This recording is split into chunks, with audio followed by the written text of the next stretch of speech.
Alright, damer og herrer. Så står vi her sgu. Første episode, eller første afsnit af forhåbentlig mange YouTube-videoer, Christian og jeg kommer til at lave. I ved jo, at jeg tidligere har lavet YouTube-videoer i forbindelse med NA op til nogle af mine konkurrencediæter. Og både jeg synes, det var super nice, men jeg har også oplevet enormt positiv feedback på det og efterspørgsel på mere long-form content. Så nu gør vi det sgu. Der tog lidt tilløb, men nu går vi i gang med det. Så i dag skal vi filme første træning, som er en overkropstræning i power. Og give jer lidt mere indsigt i min egen træning, og forhåbentlig få lidt guldkorn mens jeg træner, og generelt give lidt mere af mig selv. Både personlighed, men også vidensdeling, mere organisk, end hvad man kan på Instagram-opslag. Så vil jeg igennem første træning, og lidt posering, og lidt ævl og lidt kævl, og så tager vi den derfra. Så nu starter vi lige med en kort gåtur til lige at få lidt varme i ledene. Det plejer jeg stort set altid at gøre, når jeg træner selv. Så det gør vi også. Så tager vi lige en walk and talk. Det kan være, at Christian stiller mig nogle spørgsmål, og så ser vi, hvad der sker. Og hvis der er nogle ønsker til videoer og emner, om det er kost, om det er træning, om det er arbejde eller whatever, så smid det endelig i beskeden nede i kommentarerne eller i mine private beskeder. Så tager vi den derfra, så får vi forhåbentlig lavet en masse videoer til jer. Så kom med. Og i weekenden, når mig og min kæreste vi spiser morgenbrød sammen, hun har gået i surdejs-eventyret. Det er simpelthen... det er næsten lige så meget en kult som træning er. Det er helt sindssygt. Hver gang hun poster noget af surdejs, så er det simpelthen bare Instagram er fyldt. Så hver lørdag, der har vi sådan en kærestedag, fordi vi jo... Jeg har selvfølgelig også været meget på diæt, ikke? Men generelt er jeg jo god til at spise meget af mit eget mad, ikke? Altså det kommer man hurtigt til som bodybuilder, man spiser sit bøtte mad, man selv laver, så vores lørdag er ligesom sat af til en dag, hvor vi ikke bruger så meget energi på det, og hvor vi i stedet bruger noget tid sammen og spiser noget mad sammen, ikke?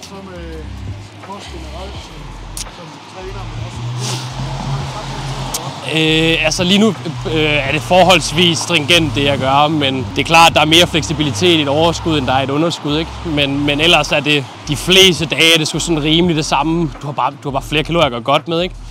Så jeg tracker stadigvæk det meste af det mad, jeg selv laver. Men altså sige, når jeg er overskud, så hvis der er anledninger til at spise noget, jeg ikke selv laver, og ikke rigtig... Nu siger jeg kan jo godt tracke eller estimere, så gør jeg det ikke. Så hvis jeg for eksempel spiser surdejsbrød med min kæreste, så gider jeg ikke engang åbne appen, så er jeg bare sådan, så estimerer jeg cirka kalorier, så tager jeg den derfra, ikke? Men ellers så synes jeg stadig, det er fint. Specielt på det niveau, jeg gerne vil have min træning, er, at jeg stadigvæk spiser forholdsvis struktureret. Både fordi jeg har et relativt stort madbehov, jeg skal indekse, så jeg skal også lige være taktisk med det. Men også bare fordi, at jeg vil gerne være sikker på, at jeg er så præcis med min kost, som jeg nu kan lade sig gøre, uden at det bliver som at være på diæt. For det behøves det heller ikke være, men jeg tror for mange tager næsten for løs på deres off-seasons. Især os, der bruger macro-tracking eller if you fit your macros. Det kan godt hurtigt blive for loose, hvis man i hvert fald gerne vil maksimere det, ikke? Og det er jo også det, der kommer sådan lidt til ambitioner. Hvad har du ambitioner? Forsøger du at være den bedste i verden og konkurrere som pro, eller vil du bare gerne, nu siger jeg, hygge og dyrke din træning på et niveau, hvor det er seriøst, men det ikke skal fylde mere end alverdens, ikke? Men det er også et skill at kunne finde balancen mellem, hvor meget du tracker, og hvor meget du måske nærmere ikke tracker. Fordi det kan godt blive sådan en, fylde for meget. Så min egen tilgang til kost er måske lidt mere firkantet, end jeg synes, de fleste behøves. Så min træningsambition er jo nok typisk højere end gennemsnittet. Så det dikterer også, at mine ambitioner og min præcision med kost skal være det større, ikke? Men for de fleste er det fint, man bare for måske faktisk slet ikke tracker, når man er i kalorieoverskud.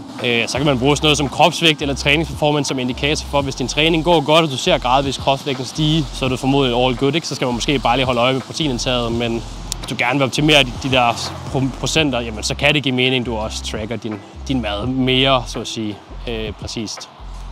Bangsgaard, nu ved jeg bare, at der er rigtig mange, der kan kæmpe lidt med kosten efter et prep-show, altså generelt et show. Ja. Hvordan håndterer du det som coach?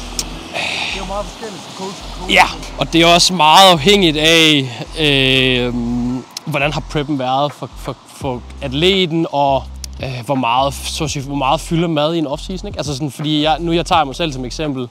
For mig, der er det her med mad, det er ikke noget, jeg lægger super meget følelsesmæssig værdi i. Så for mig fylder det ikke så meget. Men igen, jeg har også meget erfaring med det, ikke? Men vigtigst er jo at briefe din atlet, inden du er færdig med diæten, at målet efter diæten er at komme tilbage til normalen.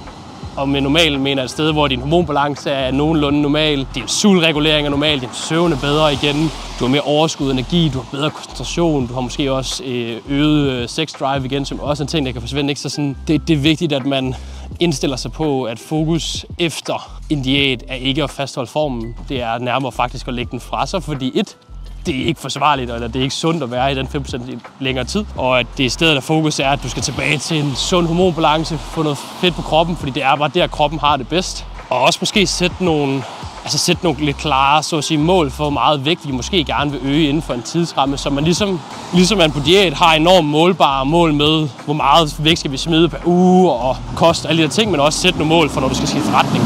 Og så derfra så er det jo at dykke lidt ned i. Nogen har brug for, at man tager det lidt langsommere ud af en diæt, fordi at deres hoved skal lige kunne følge med. Og nogen skal bare have øget madindtaget hurtigst muligt, ikke? Så det afhænger meget af kontekst, men hovedprioriteten vil altid være, desto hurtigere vi kan komme tilbage til en normal kropsbalance, desto bedre. Og for nogen tager det kortere tid, for nogen tager det længere tid. Og for nogen er det en højere fedtprocent end andre. Jeg er for eksempel en krop, der har det forholdsvis komfortabelt, hvor jeg er nu. Og nu siger jeg, at jeg er sådan noget... Jeg tror, jeg er lige omkring 10 kilo over min senevægt tilbage fra november. Og for mange er det ikke nok at tage komme 10 kilo over kropsvægt, før de har det sådan ægte godt. Så det er også noget af det der med sådan at finde ud af, hvornår har man det egentlig godt i sin, altså sådan, hvornår er kroppen velfungerende. Og det er enormt forskelligt. Og så tror jeg bare, man skal affinde sig med, at maden løber ingen steder. Det er som om, at fordi man har begrænset sit madindtag over så lang tid, så er man bange for, at man ikke får maden igen. Eller det tænker kroppen jo. Kroppen er jo bare designet til at overleve. Sådan, nu har du sultet mig i x antal måneder, og gud, nu er der mad på bordet, nu skal jeg have det hele, fordi jeg ved ikke, om det er væk igen. Så det der med sådan at lige minde sig selv om, når man kan mærke, at man sådan virkelig har et øget sult, for det vil du have. Din krop øger dens sulthormon rigtig, rigtig meget igennem sådan en diæt. Når den så får lov til mad, så kan den slet ikke styre det. Men sådan, maden løber ingen vejen. Du har altid tilgængelighed af mad, ikke? Altså, vi er jo så heldige at leve i et samfund, hvor vi har muligheden for at være på diæt, vi har muligheden for at gøre de ting, vi gør, så sådan, maden løber sgu ikke nogen vejen. Og det tror jeg faktisk nogle gange er fint at minde sig om. Du skal ikke spise alting lige med det samme. Det er her også i morgenmaden, ikke? Så igen, der er jo mange veje til, hvordan du i praksis tilgår maden efter en konkurrence, ikke? Altså sådan, hvor mange kalorier og hvor hurtigt det går, hvor langsomt det går, det er meget individuelt, og det er også meget individuelt fra atlet til atlet, men også fra træner til træner. Der er ikke nødvendigvis nogen rigtig måde at gøre det på. Jeg vil dog sige, det der med sådan den helt langsom øgning af madindtag efter en konkurrencediæt, og sådan det, man nok kalder en reverse diet. Det er de færreste, der kan holde den, og det er der en grund til. Det er fordi, det ikke er sundt for kroppen at være så lean. Men det er også bare sådan... Jeg ved godt, man siger, at man er super produktiv til at bygge muskelmasse efter en diæt, fordi du er mere insulinfølsom.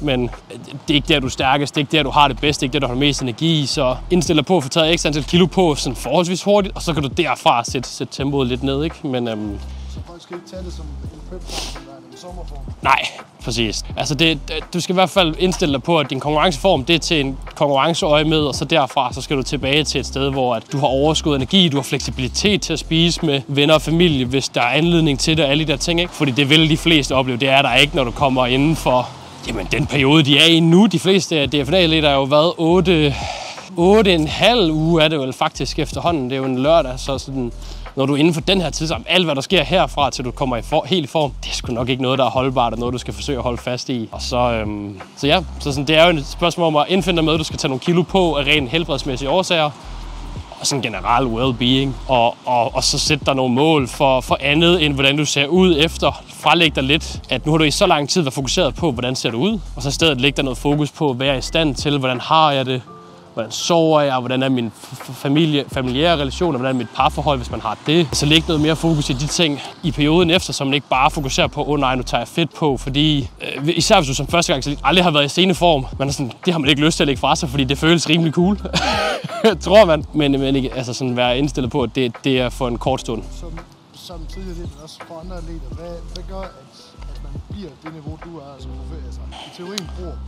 Der skal rigtig meget tid til, og der skal også vindes lidt i lotteriet af gener, tror jeg. Jeg bliver tit spurgt, kan alle blive pro, og på papiret, ja. Altså uanset genetik kan alle blive pro, men jeg tror bare faktum er, at det er bare ikke realiteten slet ikke længere, fordi at som sporten vokser, så kommer der flere og flere, nu siger jeg freaks, men flere og flere genetic outliers frem. Vi ser flere og flere juniorer, der er fandme, de ligner, de lige er begyndt at gå, og så er de allerede mere muskuløse end mig, ikke? Så tid, rigtig meget tid, rigtig lang tid, hvor du altså er relativt præcis med det, du laver, både kost og træning, ikke? Og så noget, nu siger jeg noget held, ikke? Men noget god genetik, der kan hjælpe dig lidt på vej, fordi at, jeg vil ikke sige, at nødvendigvis er sådan far outlier genetics, men der har jo også nogle attributter på min fysik, der sådan er rimelig langt fra gennemsnitlig genetik. Så det spiller en stor rolle, ikke? Nu er jeg selv trænet, jamen når jeg fyldte 26 sidste år i november, der var det mit 11. år, jeg havde trænet, ikke? haft Daniel som træner siden sommeren 2018, ikke? Nu står vi altså på vej mod sommeren 2025. Så jeg har også haft træner på og haft styring af min træning og optimeret min træning i mange år, ikke? Og så tror jeg, den sidste ting i forhold til det med at blive pro. Folk tror, at det at blive pro er sådan et eller andet magisk, der virkelig ændrer ens liv. Det ændrer ikke rigtig noget. Det er fedt at skrive i sin bio, men ikke mere end det. I stedet for at jeg gik på et løbebånd og kedede mig og kiggede på min telefon, så plejer jeg at gå en tur udenfor, får noget. Nu er det heldigvis blevet lyst, ikke? Man får noget frisk luft og får lige zonet ind, får lige lidt varme i kroppen. Og så kan jeg sådan set mere eller mindre gå direkte ind og give den gas. Det var en rutine, jeg tog op, da jeg preppede for at hente skridt. Man fandt ud af, at det var en nice måde ligesom mentalt at zone lidt ind til min træning og lige få fokus på. Så skal vi bare ind og træne. Står på overkrop, og vi gennemgår lige koordinationen, når vi kommer ind i gym. Og så er det ellers bare at give den gas. Alright, så skal vi til at starte med at træne. Nu skal vi til det, der rent faktisk er spændende. Så det står på fuld overkrop. Starter med en Y-race, lateral race. Der sideskulder er det, der er mest i fokus for min træning lige nu. Så det træner vi både med høj frekvens, men også så tidligt i træningerne som muligt. Fordi det er altid det, du laver først i din træning. Det er typisk det, du vil have bedst stimuli til. Så hvis du skal optimere, lad os sige skulder i mit tilfælde, jamen, så vil jeg altid træne så ofte, jeg kan resultere mig fra. Og så tidligt i min træning som muligt, ikke? Så starter med en Y-race, som er primært sideskulder, men træner også lidt andet, og kan også være fint til at varme skulderled og skulderbladet op, til når jeg så begynder at lave min første pres til overkroppen. Så 2 sæt, 5-7, 7-10, og så bare afsted. Jeg kan jo indstille kablet lidt efter, hvad ens mål er. Mit mål er sådan rimeligvis tungest i stræk til midtdelen af bevægelsen, og så når at blive forholdsvis let mod toppen. Det er der, vi er svagest, altså op mod fuld forkortet. Og omvendt er lidt stærkere, eller stærkest i midten, og lidt stærkere, men stadig forholdsvis svag i strækket. Så den passer nogenlunde med, hvor styrkeprofilen for mine skuldre er, ikke?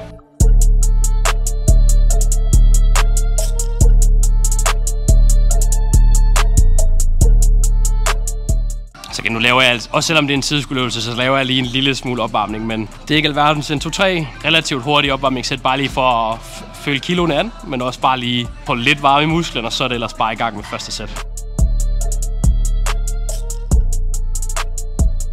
Så de fleste af mine klienter har nok opdaget, at de slipper nok ikke rigtig for at lave en Y-race, mig selv inklusiv. Og en ting er, at det er typisk en position, hvor du faktisk kan forkorte din sideskulder mest, som er helt deromme bagved, men den er også super nice til at træne en lille smule bagskulder, og faktisk også styrke din serratus, som er sådan din skulderbladsmuskel, der sidder på forsiden, der skal glide dit skulderblad frem. Den er også med til at styrke og træne den, som også har en rolle i forhold til at kunne flære din lats, når du for eksempel poserer på en bodybuilding-scene. Den har mange henseender. Selvfølgelig er primært fokus, at den træner sideskulderen, men kan også have nogle andre fordelagtige ting. Så hvis jeg skulle vælge en sideskulderøvelse, så er jeg lige ved at sige, at det nok vil være den, jeg vil lave for de fleste. Plus man kan flytte super tung load i den, hvilket også er meget nice. Så som nok kan se, så bruger jeg både en cuff, så jeg skunder, ligesom fjerner håndledet som begrænser og grebstyrke, men også jo tættere den er på dit albueled, jo mindre stress er der på albueledet i bevægelsen, som kan skåne albueledet, men det gør også, at jeg potentielt kan flytte lidt mere load med min sideskulder, jo tættere vægten er på skulderen, ikke?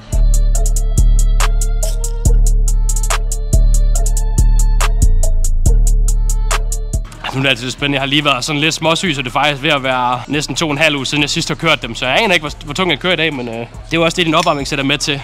Det handler ikke så meget om at blive varm, det handler mere om at vurdere, hvor du skal starte kilo-wise henne, så sådan, det er relativt få reps at køre. Det handler lige så meget om, hvordan føles vægten, hvor skal jeg ligge henne på mit første arbejdssæt, så jeg ikke spilder så at sige unødvendige kræfter på at vælge forkert load, om det så er for let eller for tungt.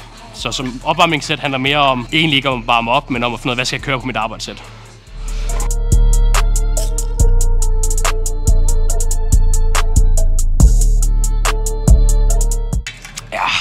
Så jeg mindes, jeg kørte 15 sidst, så nu ser vi, om vi ikke rimeligvis kan matche det. Og så roder jeg lige i godtekassen hernede. Der er simpelthen så meget lort. Det er jo en af de mest undervurderede aspekter at have sin træningstask. Halvkilo skiver, det kan være vilkårlig art. De her er lidt voldsomme, lidt store, en halvkilo skiver være, men kan være sindssygt nice, især til sådan noget som sideskulder og faktisk også andre ting, men især sådan noget isolationsarbejde i kabler.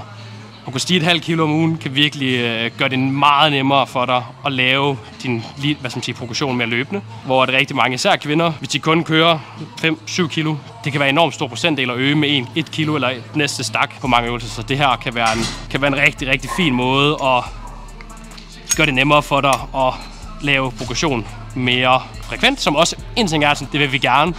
Men det gør også noget mentalt at kunne oftere lave fremskridt, end at skulle vedligeholde din performance. Fordi at det vil ikke altid være realistisk at kunne tilføje gentagelser på samme vægt hver uge. Jeg skal lige finde en håndtag. Det kan jeg også lige forklare bagefter. Men det finder folk ud af. Jeg laver alle mulige mærkelige setups.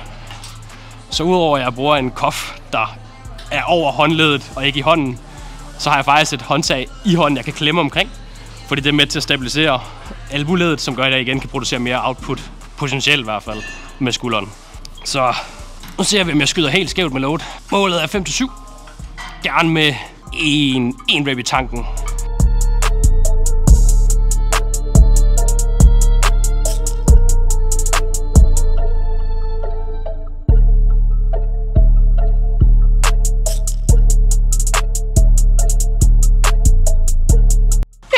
Det var sgu faktisk ikke så galt.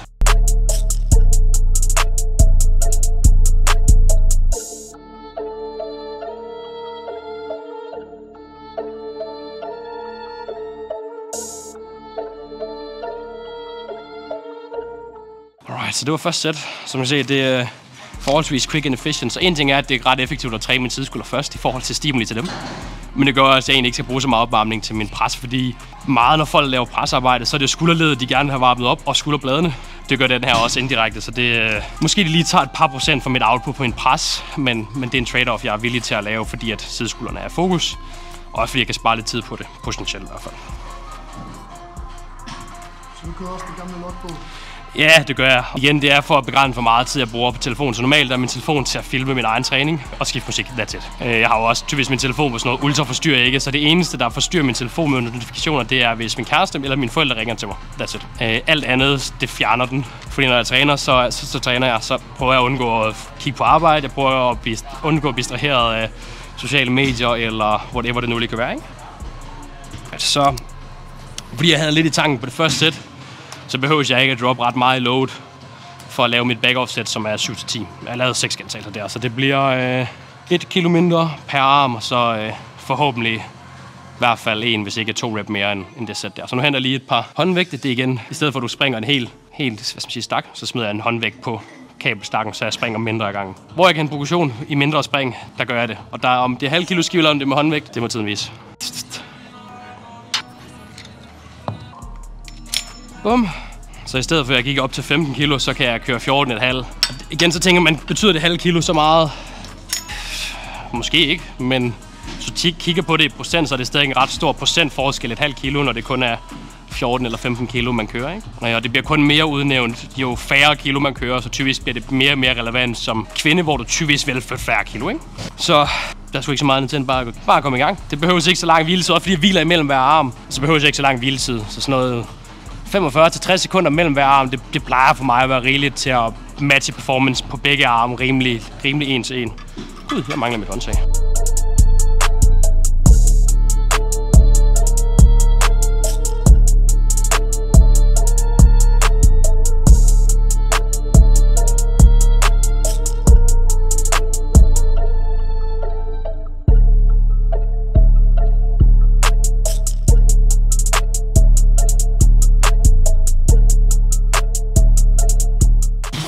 Det var ikke så lidt endda.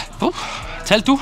Satans. Det er jo derfor, man filmer sin træning. Jeg er verdens dårligste til at tælle. Selv når jeg er PC med klienter, så tæller jeg forkert. Så sådan, det var 8 reps, så er de sådan, nej, det var 10. Satans. Så det, hvis du er dårlig til at tælle, så bare film din træning.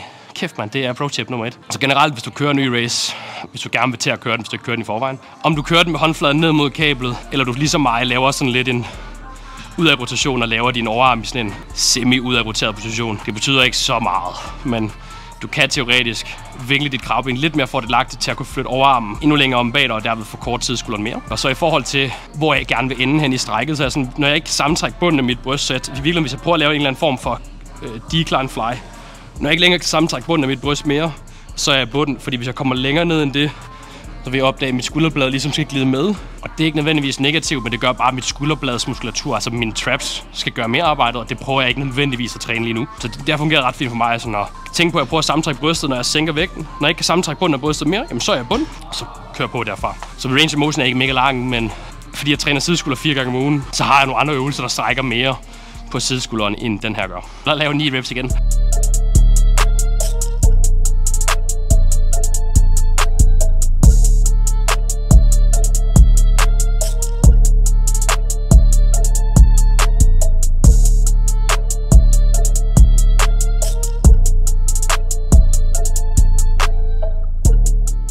Føj, det holdt hårdt. Det var 9 stykker begge to. Så er det videre til første presbevægelse, som faktisk er lige derovre. Så en low incline hamstring pres. Jeg kalder det ego-dræberen. Den er simpelthen, det er verdens tungeste brystpresmaskine. Og jeg er i forvejen slap til at presse, så det er en god start. Folk simpelthen bare være slap.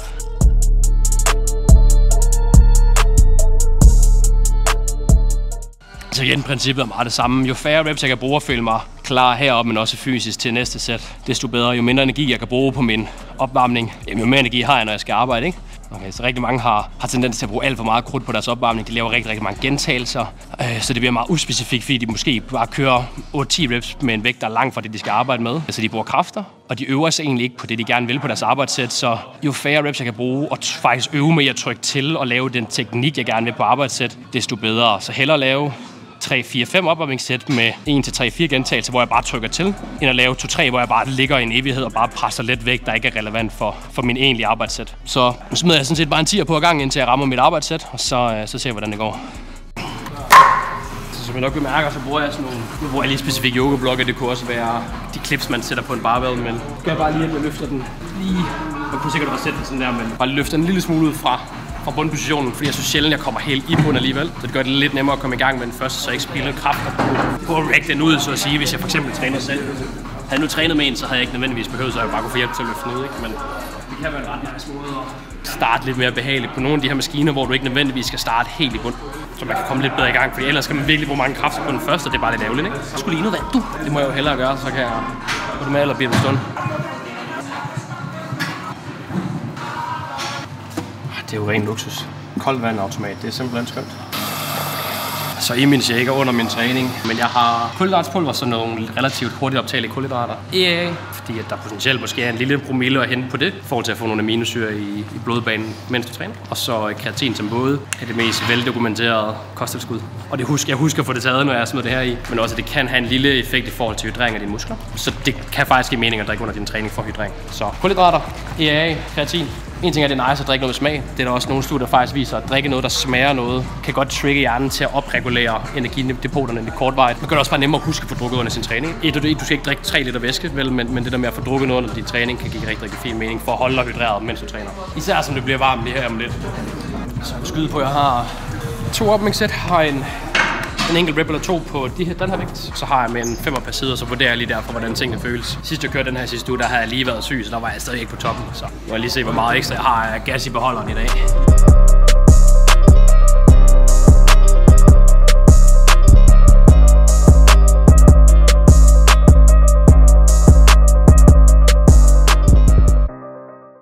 er du klar til at se noget, der ser sygt mærkeligt ud? Er du klar til det? Jeg tror ikke folk er klar til det.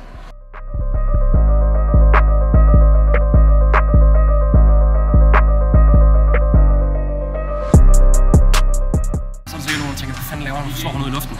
Det er noget, der hedder, man kalder det PAP, PAP, Post Activation Potentiation. Så der er noget studie, der baserer det på, at man potentielt kan have en lille smule ekstra powerput ved at lave nogle eksplosive kontraktioner lige inden man skal til at lave sit sæt. Så om det virker, det ved jeg ikke. Det er lidt placebo. Men altså laver lige et par slag ud i luften, sådan noget 10-15 sekunder før jeg skal køre mit sæt. Måske det kan noget, måske det ikke kan en skid. Man ser i hvert fald dum ud, men det er jeg heller ikke så bange for. Jeg sætter 5-7. Sidste uge fik jeg 5 og en 2,5. Så nu tænker jeg bare at smide 1,25 på, og så bygger jeg bare stille og roligt på. Jeg behøver ikke at forhaste min progression, hellere tage lidt mindre spring, holde lidt i banken og bygge momentum på i forhold til, hvor længe jeg kan lave progression. Frem for at tage de store spring fra start af, og så løbe ind i, at du ikke kan progredere lige pludselig ret tidligt. Det kan være ret frustrerende, så hellere købe dig længere tid med progression. Du har ikke travlt med det, bare du gør mere, end du gør sidste uge.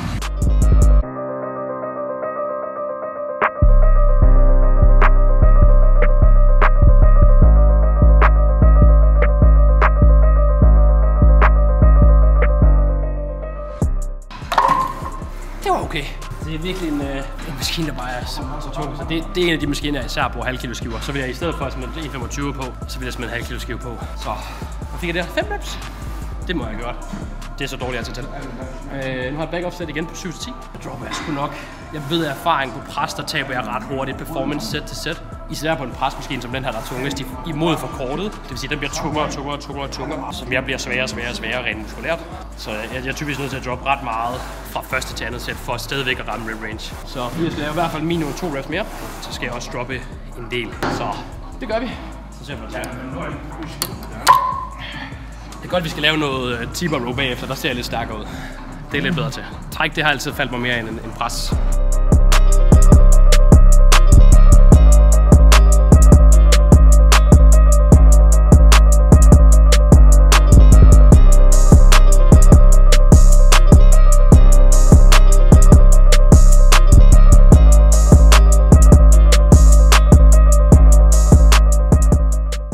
Så lige nu, fordi jeg stadig ikke er sådan, det er både lidt nyt i en træningsfase, men jeg er også lige sådan tilbage på sygdom, så jeg holder stadigvæk mig lidt konservativ. Så skyde på, at jeg har haft én rep i banken på begge sæt, og meget studie peger også på.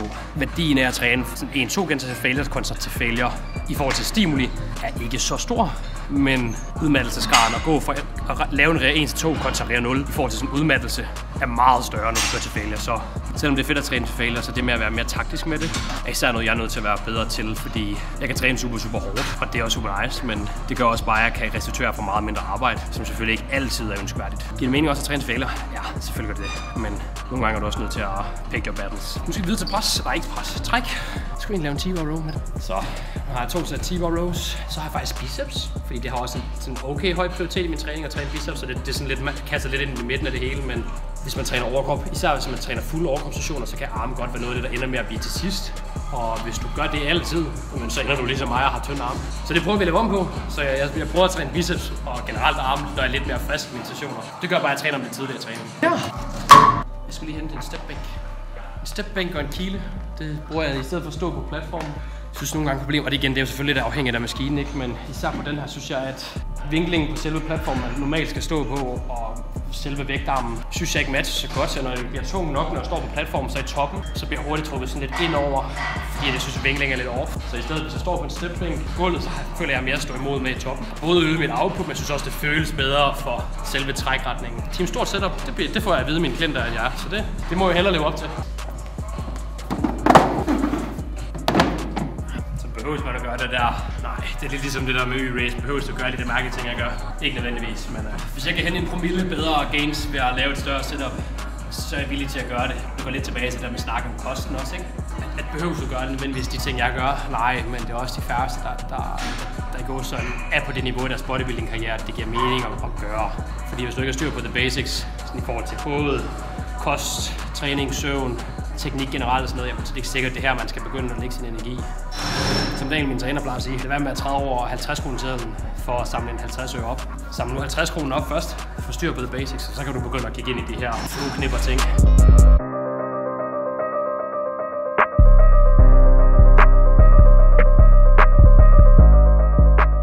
Så lige nu laver jeg faktisk T-bar row 2 gange om ugen. Så i dag laver jeg den mere med et både smallere, men også mere neutralt greb.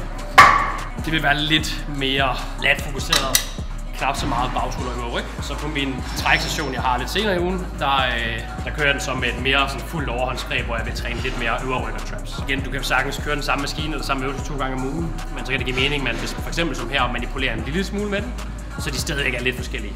Men det er også sådan, man kan godt blive bange for at lave samme øvelse 2 gange om ugen. Det er ikke nødvendigvis, fordi det er et problem. Du kan også sagtens lave 2 gange leg extension om ugen, eller whatever det nu er, ikke? Så jeg har lige et enkelt eller 2 opvarmningssæt, hvor jeg bare lige ser, hvad jeg kan hive og flow i. Så tager vi sgu derfra.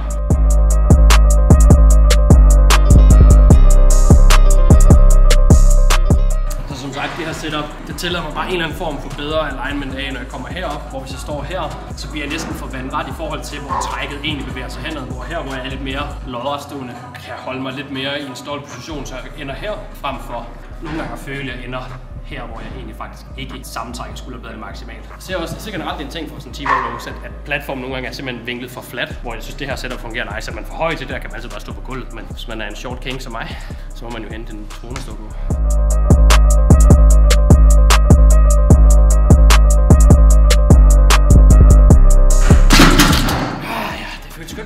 Som sagt, det er bare lige en single, lige fornemme, hvordan føles kiloen. Jeg er varm, så jeg behøver ikke at bruge så meget, så at sige, energi på det. Og vi smider sgu lige en bad boy mere på, ikke?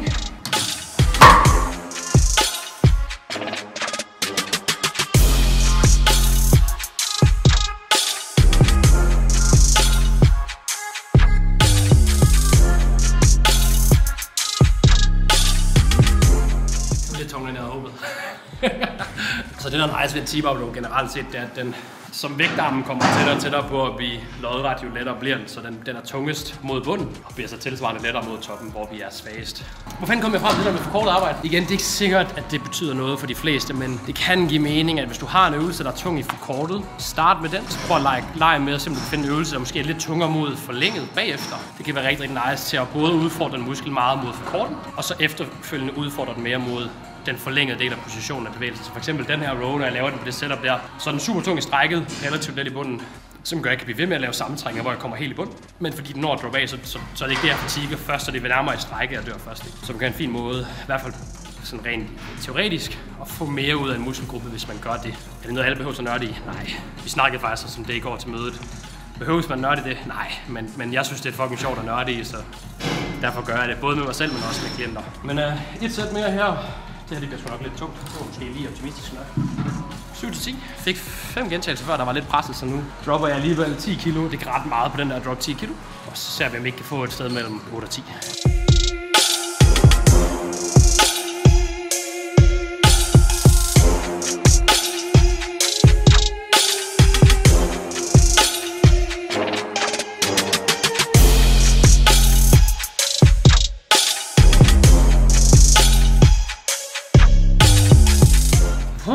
Det er sådan en, den der jeg ikke vil tælle med som reps. Den er sådan, hvis jeg er sådan en 50-50 rep, sådan, er det en fuld rep, så er jeg altid sådan, lad være med at tælle med. Så teoretisk var det nok 8, men jeg vil skrive 7 i min logbog. Lad være med at snyde dig selv for progression. Det er en logbog nice, men hvis du jagter logbogen så meget, at du tæller reps med, der ikke er gode eller fulde, så snyder du dig selv rigtig hurtigt. Så igen, ligesom det der med at lade være med at jagte mest mulig progression hver session. Bare jagte lige lidt mere stimul, end du gjorde sidste uge. Gør det så lang tid som overhovedet muligt, og så vil det mentale momentum, det giver dig at lave progression over lang tid. Formodentlig gør du long term eller længere fremme, end hvis du for hurtigt laver fremskridt, rammer et plateau, så skal du resette eller bliver frustreret. Så hellere udskyde plateauet så lang tid som muligt, og så vil du formodentlig opleve det plateau, du egentlig normalvis ville have ramt. Det rammer du senere, fordi du bruger længere tid på at komme derop, så du når at bygge adaptioner længere tid. Især hvis man er så avanceret i en atlet, som jeg er, og har trænet så mange år, som jeg har. Så snart en øvelse ikke er længere ny for dig, så adapterer du bare ikke særlig hurtigt og særlig meget gangen. For mig er det meget at stige et halvt kilo eller et helt kilo på en uge. Det er ikke sikkert, det er det for alle, men for mange er det mere, end de egentlig kan forvente fra en uge til uge. Så vi vil gerne jagte progression, ja, men du skal også forvente uger, hvor du ikke jagter, altså hvor du ikke får progression. Det kan stadig være super fint og bare gentage samme kilo som sidste uge. Men med bare lige en lille smule mere overskud, det er også stadigvæk fremskridt. Det glemmer bare mange, fordi det ikke kan måles i logbogen. Så der er så mange ting, der spiller ind i, om du laver progression eller ej, som mange glemmer. Ja, så skal vi til at lave noget curls, ikke? Det er det, jeg hader allermest at lave, simpelthen. Der er ikke noget mere kedeligt end at træne biceps, men det skal jo gøres.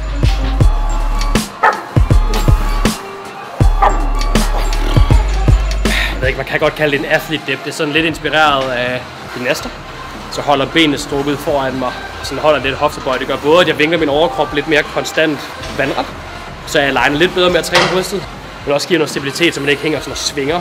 Den er ikke nødvendigvis kun brystfokuseret, og den er heller ikke nødvendigvis kun tricepsfokuseret. Det er bare sådan en træn hele presmuskulaturen. Et skill, som mange ikke kan lave en dip.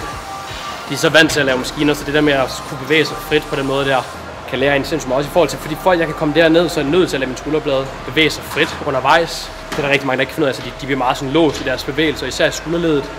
Det gør, at de faktisk oplever problemer i skulderen, fordi de er så immobil, og de ikke er stærke i yderpositioner, hvor den der styrke var sindssygt meget i absolut max yderposition, ikke? Så en ting er, at det føles nice, og godt kan lide at være stærk i dip, men den har også noget sådan skulderhelbredsmæssigt, og skulderstyrke bevægelighed, jeg synes, der er nice at få med. Du kan ikke bare forvente at gå fra 0 til 100 på sådan en øvelse der, så meget range. Så rep range er det samme som alt det andet. 5-7, 7-10. Nu ser vi lige, hvor meget jeg faktisk skal køre på den her. Den er stadig lidt ny, den er lige blevet introduceret igen, så jeg har ingen idé om, hvor tung jeg kan køre i.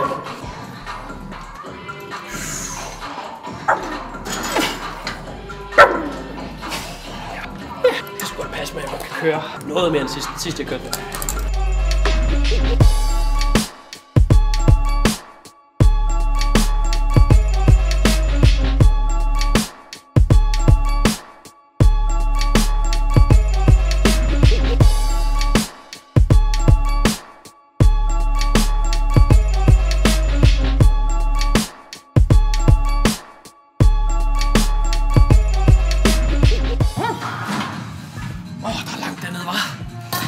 laver den første gentagelse, så tænker man, er det virkelig det værd? Det var fint. 5 stykker, så tænker jeg, at vi faktisk kører biceps sammen med. Normalt vi har kørt biceps før det her, men du ved, man er nødt til at tilpasse lidt, når der er andre folk i selv. Så ind og kører noget pre-to curl, så holder jeg, så alternerer jeg mellem, det vil sige, at køre den her, så holder jeg noget, der ligner 1,5-2 minutters pause. Kører min curl, holder igen 1,5 minutters pause, og så kører jeg mit set dip. Og så repeater jeg, så det er det, man kalder, det er ikke et supersæt, det er nok det, man kalder et alternerende sæt. Noget, jeg bruger rigtig meget i min egen træning, men også i min klienters træning, for at være tidseffektiv, men stadigvæk få maksimal stimuli, fordi at du får stadigvæk 4-5 minutters pause mellem hver sæt dip og hver sæt curl. Så synes du løber tør for tid, og du synes, det er irriterende at køre supersæt, fordi du kan mærke, at øvelse nummer 2 bliver påvirket af det. Så prøv at alternere det, hvor du bare har en lidt kortere pause, men har en pause imellem hver øvelse. Det fungerer sindssygt godt.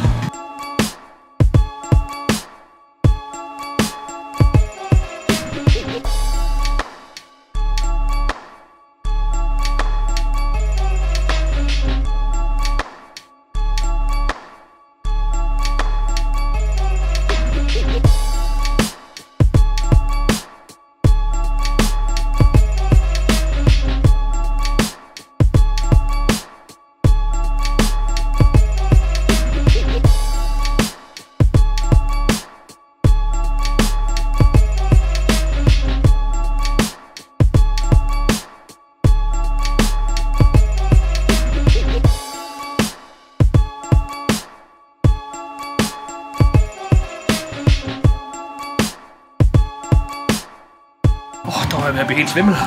Ej, det var skønt.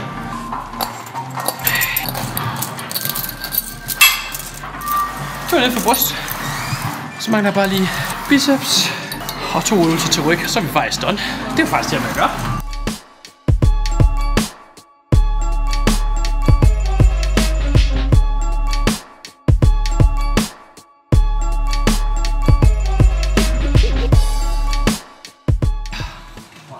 Som I kan se, så drejer jeg mig faktisk bevidst ud af at rotere mit skulderled. En ting er, det biceps og biceps en lille smule anderledes, men jeg synes også, det tæller mig at holde mine skuldre mere stille, end hvis jeg sidder lige på. Mange har lyst til sådan at sidde og så at sige vugge i skulderledet, hvor når jeg sådan ud og roterer lidt den vej, så kan jeg låse skulderledet lidt bedre. Så ser vi lige, om vi kan gøre det samme på 2.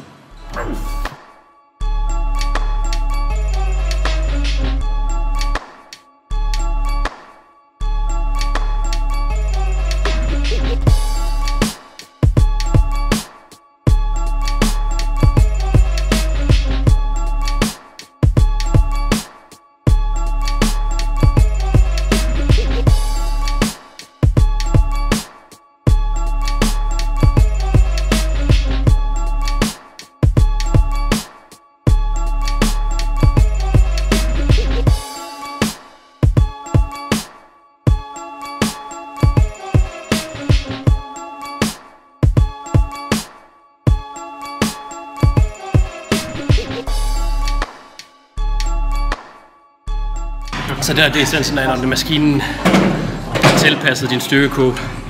Så den er tungest i sådan midten, hvor du er stærkest, så bliver den ret let mod toppen. Så jeg kan køre nogle gentagelser, der er langsomme og hårde hele vejen igennem. Det som udgangspunkt, det vi egentlig søger, det er at rippen er hårde fra start til slut. Der så min trisme lige jacked ud, gjorde den ikke det? Det var lidt sejt. Hiv og flå i noget mere. Har vi de 2 øvelser til ryggen, så er vi done. Så det værste ved den maskine her, det er, at de der pløkke, de er for små. Så nu har vi heldigvis fået metalskiver, der er smallere. Men hvis jeg ikke henter dem, så makser jeg maskinen ud. Så nu må jeg lige hente nogle 25'er og hive og flå lidt i. Så det sgu for let.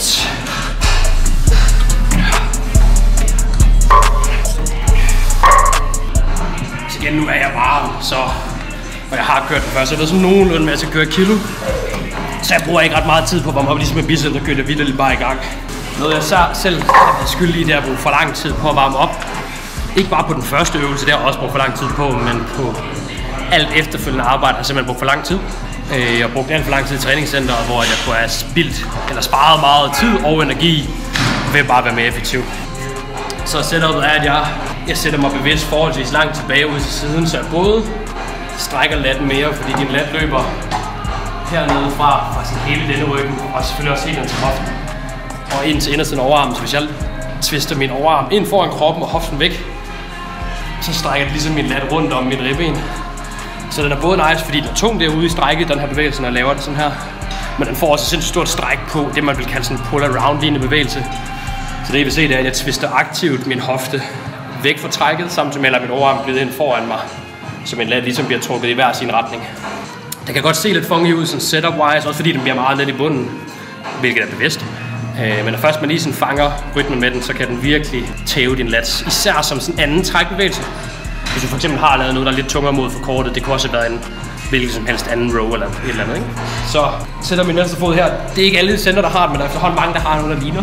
Sætter mig ud til siden, så ligesom bevidst twister min hofte den vej, så min arm ligesom kommer rundt om min krop. Fungerer super nice, relativt stabil. Og det, der så bare vigtigt i den, det er, at du ikke læner dig med, så du er hele tiden nødt til at læne dig væk fra, for ellers ender du bare med at forkorte latten undervejs.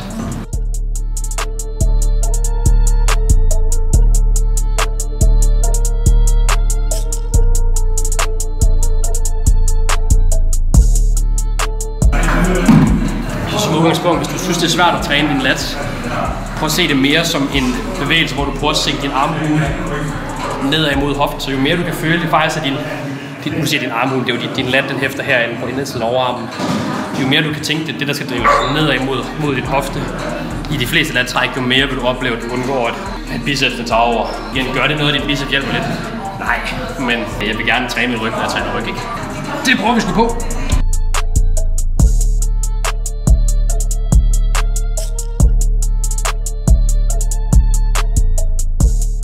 Jeg vil lige prøve at vise sådan lidt med billedet, bare hvis man sidder og tænker, hvorfor ved du, at den er tungere i forlænget? Så nu er den her meget simpel. Tyngdekraften, den påvirker altid den vej nedad. Så når der er størst mulig påvirkning af tyngdekraften på vægtskiverne, så er den tungest. Det er den, når vægtarmen er vandret. Så her der er tyngdekraften direkte ned på skiverne, så det her skiverne vejer mest i forhold til tyngdekraften, hvor jo længere den kommer den her vej, jo tættere den bliver på at blive lodret. Her der er den tæt på vægtløs, fordi den påvirker direkte ned igennem vægtarmen. Så det kan man jo bruge til sin fordel eller sin ulempe. Her bruger det så til min fordel, det er at gøre den tung i strækket, og let mod forkortet, hvor jeg typisk er sværere i den her del af min session. Så nu skal jeg lige hente nogle jernskiver, der er lidt smallere, fordi ellers så løber jeg sgu tør for plads. Og så er det egentlig bare 2 sæt af 5-7 og 7-10. Jeg skulle nemt at forholde sig til det hele, bare det samme rep range. Så skal man ikke tænke så meget. Så ser vi, at maskinen kan holde til det. 5-7, så skal der bare meget load på. Sådan er det. Det kan godt for mange føles, især med ryg, kan det godt være rigtig svært at faktisk slippe afsted med lave gentagelser, fordi det kræver bare noget mere teknisk færdighed, ikke bare hive og flå med biceps. Så det kan give mening for nogen at holde sig lidt højere gentagelser i ryg, af min erfaring, fordi det er bare sværere at være konsekvent med ikke at bruge biceps eller svinge eller hænge eller et eller andet, ikke? Så nu ser vi, hvad der sker. Ja, okay.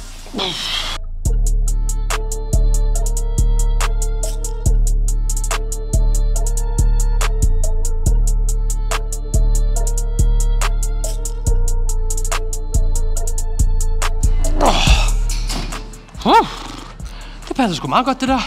Altså det man også kan se, det er, at den er basically hård hele vejen igennem bevægelsen, så selvom jeg bliver udmattet, så fordi den bliver lettere, kan jeg stadigvæk fortsætte med at trække med min lat, så det ligesom det, der skulle være rationalet for at køre den på det her tidspunkt i træningen, det er, at jeg potentielt kan malke lidt mere ud med min lat, fordi den hjælper mig med øvelsen, der hvor jeg er svag, som er mod forkortet. Det er også typisk der, vi taber hurtigst evne til det at forkorte musklen meget. Så hvis du laver rigtig meget forkortet, fokuseret arbejde, så vil du opleve, at det bliver lige pludselig mega hurtigt svært at forkorte musklen helt, fordi det er det, den taber hurtigst evne til. Så det kan være et tip til sin programmering. Kig ind i lidt mere fokuseret på forkortet først i træningen, og så lidt mere fokus på noget, der er tungt i forlænget senere i træningen. Og igen, behøves man nørde i det? Nej. Men kan det give mening? Ja, også hvis man synes, det er sjovt. Det kræver selvfølgelig lidt forståelse for styrkekurver og modstandsprofiler og hvordan du manipulerer tingene, ikke? Men hvis man har den forståelse, så kan man virkelig gøre meget med sin programmering. Armene, bare for at sikre, at min højre arm ikke taber performance i forhold til venstre. Behøver det være en lang pause? Nej, men sådan et 45-60 sekunder mellem hver arm kan være rigtig nice for ligesom at fastholde performance lige på begge sider, så den ene ikke får mere kærlighed end den anden.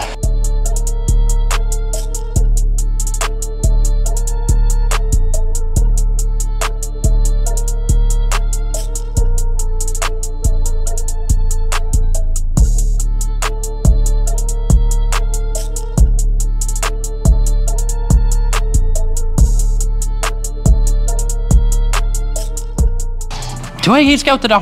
Så har vi et sæt mere 7-10. Så har vi en shrug. Det er nok noget af mit mest kedelige arbejde. At sidde og lave shrugs. Så generelt, når du laver arbejde, der er tungere mod forlænget, så vil du også opleve, at du ikke taber så meget performance sæt til sæt. Så for eksempel på brystpressen, eller hvis jeg lavede en T-bar row, hvor det er lidt tungere mod forkortet, så skal jeg droppe mere til mit efterfølgende sæt, hvor her behøver jeg ikke droppe så meget load, af min erfaring i hvert fald, når det er tungest mod strækket. Så normalt vil jeg måske smide 10 kilo næsten i hver arm, hvor her ved jeg, at jeg kan slippe afsted med at smide sådan noget 5 kilo måske, og faktisk match performance rimeligvis. Så smider vi bare lige 5'eren af og elastikken, og så kører vi sæt nummer 2. Så fordi jeg har hvilet mellem hver arm, så behøver jeg heller ikke at hvile så meget efter arm nummer 2. Så i stedet for at køre dem lige efter den anden, kør den ene, hvil lidt, kør den anden, hvil lidt, kør den første. Typisk udligne performance side til side, uden at bruge en evighed på det. For ellers skal single arm arbejde godt tage lang tid. Og selvfølgelig vil det tage længere tid, du skal lave hver side, ikke? Men især for eksempel sådan noget som split squat ser det meget. Hvis først din kondi dør, så er det det, der dræber dig, ikke? Så er det ikke din underkrop, der rent faktisk kommer til failure, så er det din vejrtrækning, og det, hvis vi kan undgå det, så vil vi gerne det. For uden vi gerne vil undgå, at den ene side er stærkere end den anden. Igen, kan man undgå det 100%? Nej, men det her, det kan være det der med en af de ting, der sådan udligner det i hvert fald lidt.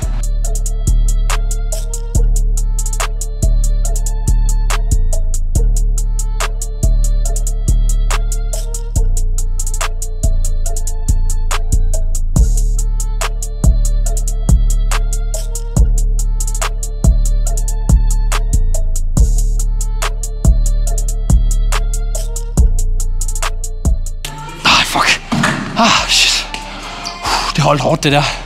Men igen, som sagt, kun 5 kilo mindre og lavede alligevel 2 reps mere, ikke? Efter at have kørt til failure på første sæt, så det er det nice ved at træne lidt mere i forlænget arbejde. På typisk match performance en lille smule bedre på sæt nummer 2, så...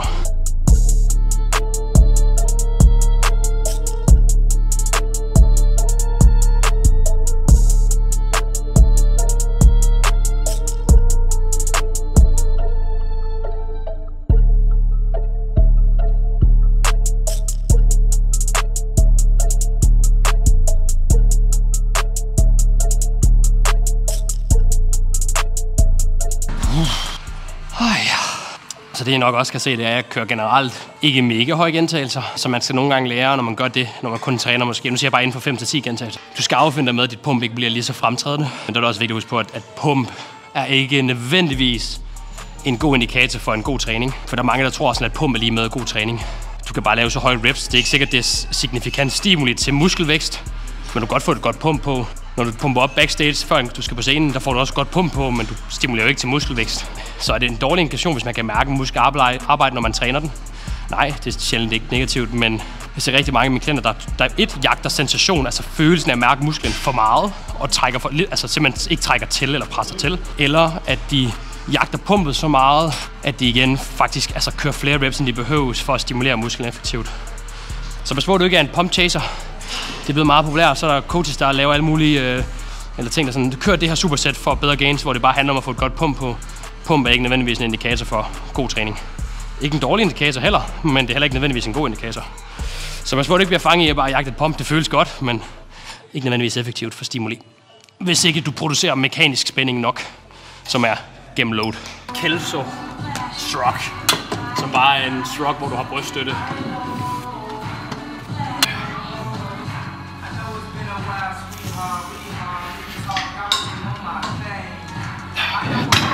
Så hænger det, om man kan køre kilo, så det er lidt spændende. Så det er egentlig bare ren og skær sammentrækning af skulderbladene. Så modsat T-bar row, hvor det er en row, så det er lidt samme princip, men bare hvor du ikke bøjer albuledet, så det er ren retraktion af skulderbladene. Så en row er jo både sammentrækning af skulderbladet og tilbageadførsel af overarm eller ekstension af overarmen, hvor en shrug er bare kun retraktionsdelen, så man kan typisk load den del tungere. Så mange vil også opdage, hvis de for eksempel kører en row som den her, så kan de godt køre et row til failure, og så køre et sæt på reps rocks yderligere derefter, ikke? Så det er bare en måde at mælke det sidste ud af dine traps, hvis du så meget har brug for mere traps. 2 sæt her, 6-8 og 8-12 faktisk. Så er vi sgu godt.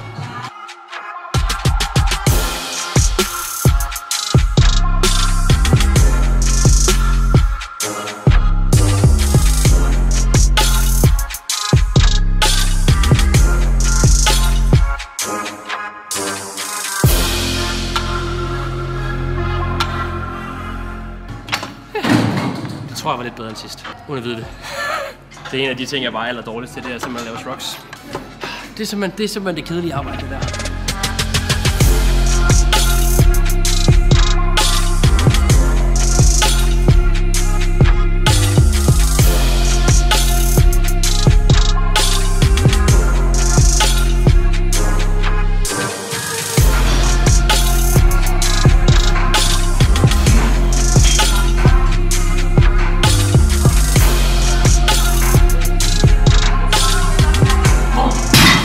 Slut.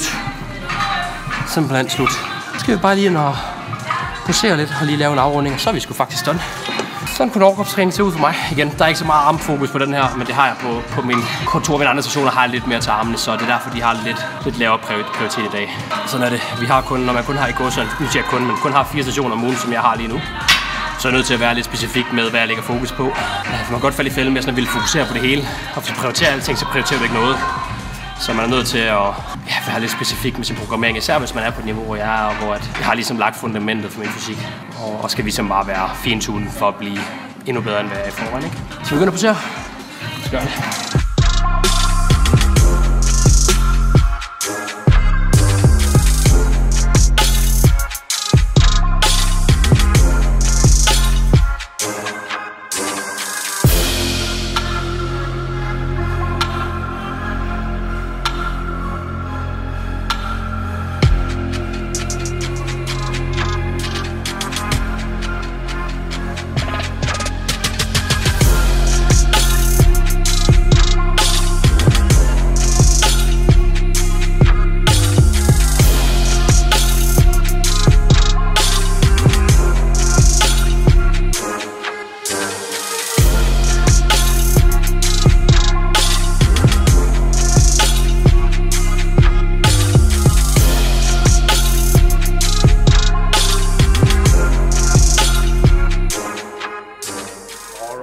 Det var debuten, han næsten sagt. Nu har jeg lavet YouTube før, men min første egen YouTube-video, hvor vi gennemgik en træning, men også fik snakket lidt om kost og lidt om sådan generel tilgang til tingene. Så forhåbentlig, hvis der bliver taget godt imod det, så er det noget, vi kommer til at bruge mere tid og mere energi på at producere, både og klipper nogle af klipsene ud fra den lange video til Reels, men også bare generelt. Give lidt mere gratis værdi ud til jer, der følger med, og både give lidt mere indtryk af, hvem jeg er som person, så give lidt mere personlighed på videoerne, men også bare, at I kan få lov til at suge lidt mere til jer af min egen træning. For det ved jeg, der er mange, der har interesse i at se, hvordan jeg griber min egen træning an, og få nogle små nuggets af informationer til, hvorfor jeg gør sådan, og så videre, som forhåbentlig kan bruges. Så hvis der er noget, I gerne vil se mere af, hvis der er nogle øvelser, jeg godt vil have, jeg uddyber, eller hvad det nu lige skulle være af ris som ros og ønsker til fremadrettede videoer, så endelig skriv dem. Om det er i kommentaren hernede, eller det er i min DM, så tager mig og Christian det til overvejelse, og så kan vi forhåbentlig komme i gang med at producere endnu mere content, som en ting, jeg synes, det er mega sjovt, sådan selvisk, men også forhåbentlig, fordi at jeg kan få lov til at give endnu mere værdi ud til jer, der følger med. Give noget god content i høj kvalitet, hvor I får mere end bare lige de der korte reels, som kan rigtig meget, men det er bare svært at gå helt i dybden med i reel-format. Så tak fordi I gider at følge med. Det var den første af mange. Jeg tør ikke love, at det bliver mega frekvent, vi laver det, men så frekvent det nu kan lade sig gøre for os begge. Og selvfølgelig også alt efter, hvor godt I tager imod det. Så tak fordi I så med, og så ses vi i næste episode.